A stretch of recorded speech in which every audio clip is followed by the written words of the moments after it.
Bonjour et bienvenue à cette nouvelle édition de Midi au Caire. Amorçons notre rencontre avec cette nouvelle concernant le chef de l'État, le président Abdel Fattah el-Sisi, qui a félicité le président ghanéen John Dramani Mahama, nouvellement investi en tant que président pour un deuxième mandat. Lors d'un appel téléphonique, le président el-Sisi a assuré l'engagement de l'Égypte à renforcer les relations bilatérales dans le cadre de la fraternité qui relie les deux peuples.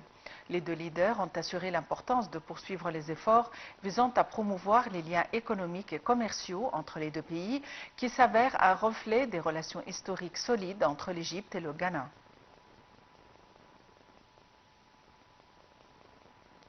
Par ailleurs, le président Abdel Fattah el-Sisi a été informé ce lundi de l'évolution des projets de création d'universités publiques à l'échelle nationale afin de répondre à l'augmentation continue du nombre d'étudiants dans l'enseignement supérieur dans le cadre de la politique de l'État visant à construire et à équiper les campus universitaires égyptiens selon des normes internationales. Le point.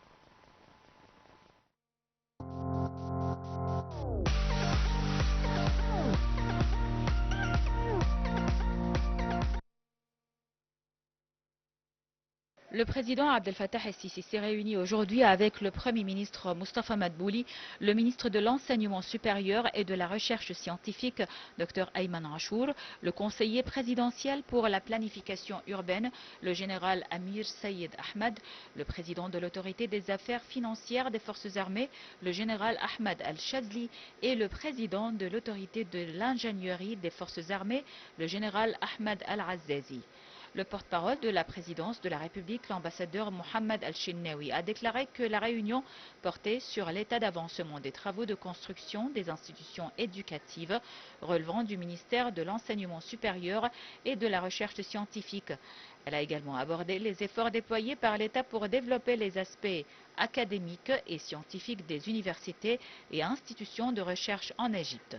L'ambassadeur Mohamed Al-Chinnaoui a ajouté que le président prenait également connaissance des efforts déployés pour la transformation numérique et la numérisation des services éducatifs et de recherche, aussi bien dans les universités que dans les autres institutions relevant du ministère de l'Enseignement supérieur et de la Recherche scientifique.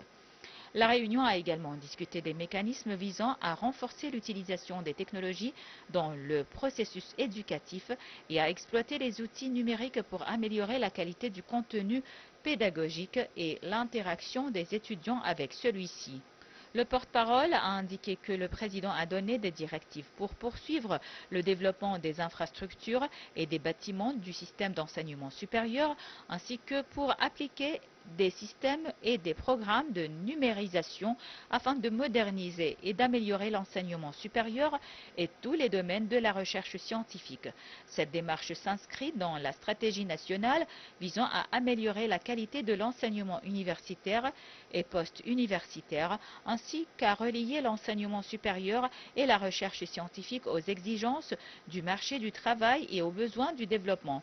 Cela inclut notamment un accent particulier sur les institutions éducatives et de recherche spécialisées dans les domaines scientifiques et appliqués liés à la technologie, à l'intelligence artificielle, à la numérisation et à l'ingénierie.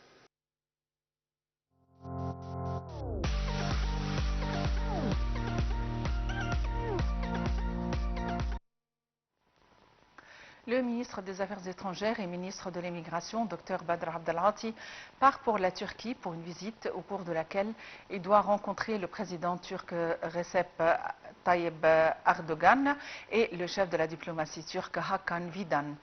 Cette visite s'inscrit dans le cadre de la promotion des relations entre les deux pays afin de renforcer les activités commerciales et ceux des investissements, outre l'échange des visions et des consultations vis-à-vis des conditions régionales, dont les derniers développements du secteur de Gaza et la région de la Corne africaine.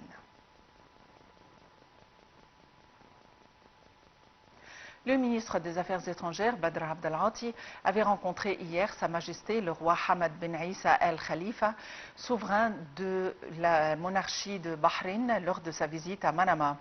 Au cours de la rencontre, Abdelghati a souligné l'importance de la coopération conjointe visant à renforcer la sécurité du Golfe qu'il considère comme une partie intégrante de la sécurité nationale égyptienne.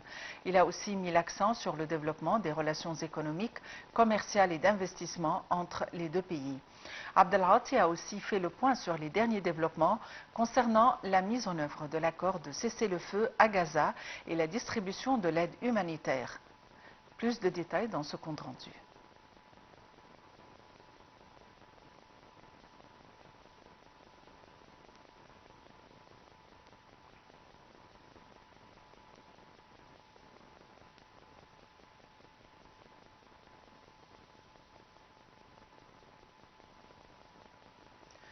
Le ministre des Affaires étrangères, Badr Abdel Ati, a par ailleurs eu ce lundi un appel téléphonique avec l'envoyé spécial américain pour le Moyen-Orient, Steve Witkoff.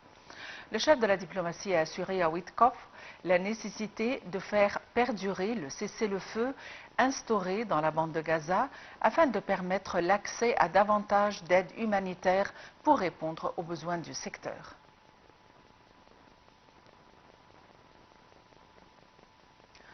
Lors d'un appel téléphonique, Abdel Ati a assuré à la représentante suprême de l'Union européenne chargée des affaires extérieures, Kaja Kallas, la nécessité de maintenir l'existence du peuple palestinien sur son territoire et respecter son droit à l'autodétermination. Le chef de la diplomatie a en outre appelé l'Union européenne à continuer son soutien pour subventionner les efforts humanitaires à Gaza.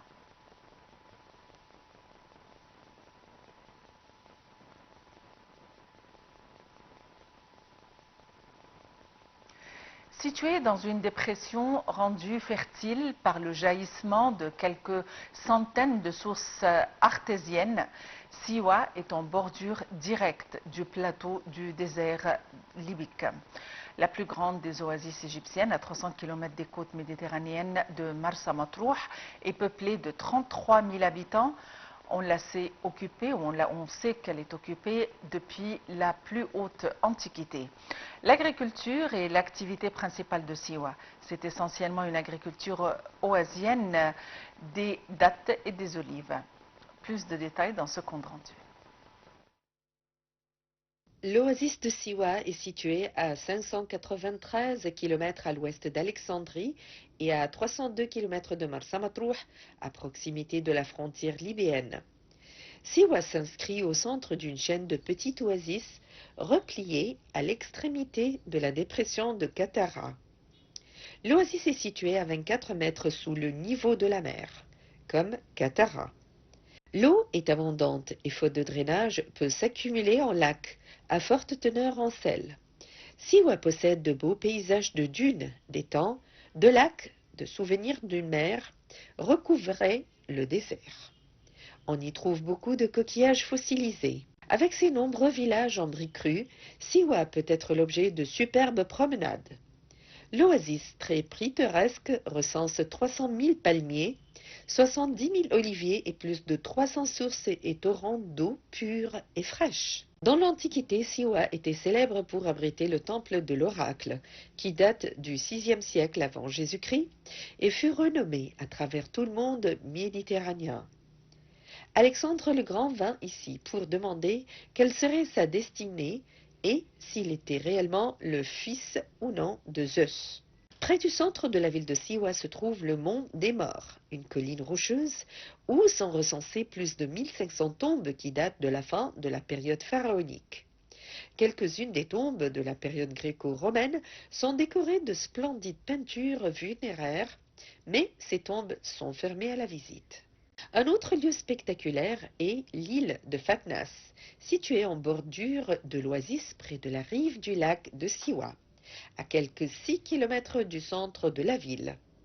Une source d'eau s'y trouve où il vous sera possible de vous baigner ainsi que de prendre un café. La vue sur le lac au coucher du soleil est remarquable. Cette oasis se situe à la porte de la Grande Mer de Sable, une étendue de désert parmi les plus remarquables au monde, avec de nombreuses dunes imposantes et de splendides perspectives. Siwa est véritablement un lieu remarquable et unique, culturellement et par son atmosphère relaxante. La commercialisation des produits du palmier dattier par les caravanes de marchands est très ancienne. Siwa a connu un isolement relatif, en y venant commencer et commercer sans vraiment y séjourner. Depuis, la route goudronnée établie en 1984 liant l'Oasis à Marsa Matrouh, on note un débit d'ouverture au tourisme et internationalement connu. Ces dernières années, l'Oasis a changé. Les motos remplacent les ânes, le tourisme domestique se développe et de nombreux Égyptiens viennent désormais séjourner à Siwa. Sans grande surprise, les lacs de sel sont la raison majeure pour laquelle les voyageurs se rendent à Siwa. Et c'est compréhensible. L'Oasis dispose d'une exploitation de sel qui fut découverte assez récemment, il y a 10 ans. C'est quelque chose donc d'assez nouveau dans la région qu'en tire aujourd'hui les bénéfices.